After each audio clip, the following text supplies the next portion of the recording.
Item 10B, receive a report on education and enforcement activities for the 2014 fireworks season. Good evening, Honorable Mayor and City Council members. You have in front of you a report that outlines the education and enforcement activities for the 2014 fireworks season. I will be going over the education component, and Commander Jeff Caldwell will be going over the enforcement activities. The fire department has been busy distributing public education flyers and fireworks warning posters to the schools and large complexes throughout the city. Included in this is a short excerpt on the effects of fireworks and the fire danger related to the drought. If you've been following the news lately, CAL FIRE has already been busy on fires in Southern and Central California. We've had three,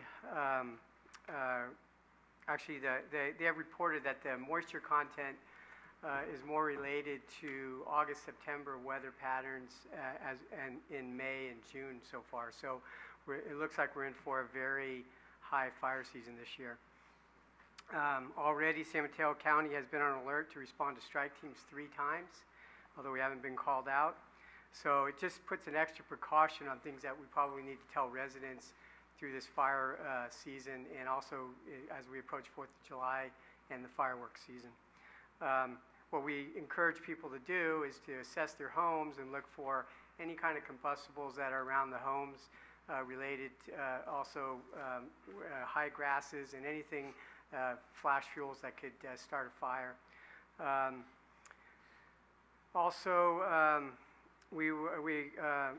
In the last few years, the fireworks-related events that have occurred in San Bruno have mostly been related to disposal of fireworks. We've had a lot of dumpster fires and outside fires because people just don't know how to dispose of even the safe and sane fireworks, which is to immerse them in water, make sure they're in a non-combustible container. A lot of people tend to throw them back into the cardboard boxes that they got them in, put them next to their house, and sometimes that starts outside fires. So we encourage people to dispose of them, immerse them in water, and take those extra precautions. We're also, there's a lot of public service announcements going out through the cable channel, what's happening around town, and through media sources such as Focus. June 4th is our safety meeting with all the organizations requesting permits for fireworks. Inspections of all fireworks booths will be performed during the June 28th through July 4th on a daily basis to ensure that the booths are not only fire safe, but to also hand out public education material to all residents who to visit those sites. Along with that, we also have extra engine company dedicated just to fireworks related events in San Bruno. Engine companies and chief officers will doing patrols of the high activity neighborhoods on the 4th of July prior to dark. And then lastly, we will be collecting all the illegal fireworks that Jeff and his people collect and disposing of them properly through the Sheriff's Department. That's it for fire. I'll turn it over to Mr. Caldwell. Thank you. Honorable Mayor and City Council, for the police component, we will again conduct a zero tolerance campaign to include the following. Prior to the 4th of July, there will be visits by personnel to habitual problem areas within the city to advise those residents there of our zero tolerance policy, which can include a fine of up to $1,000. The department will conduct additional firework enforcement patrols in the days prior to and after the 4th of July holiday day. All department personnel will be required to work on the 4th, with the exception of those on a regular scheduled vacation. Our regularly scheduled staff will be on hand to handle all non-firework related calls. To supplement our remaining staff, San Bruno officers will partner with officers from neighboring agencies to conduct the enforcement patrol period. There will be approximately 45 police officers patrolling the streets of San Bruno on the 4th of July. These officers will conduct strict enforcement with those individuals who are caught using illegal fireworks.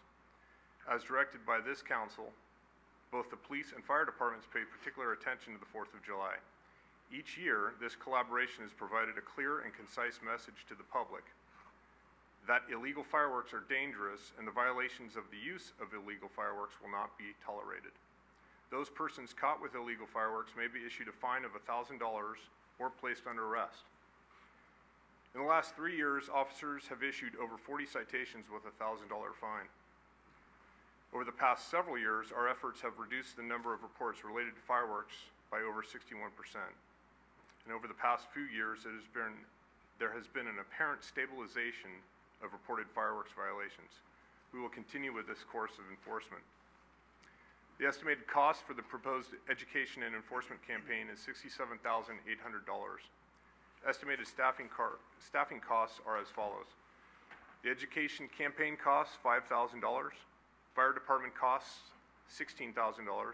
Police department costs $45,200. Public works costs $1,600.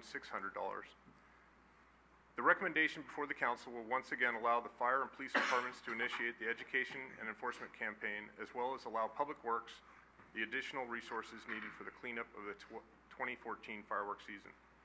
As with years past, the public is encouraged to call the police department and report firework violations or related problem areas within the city.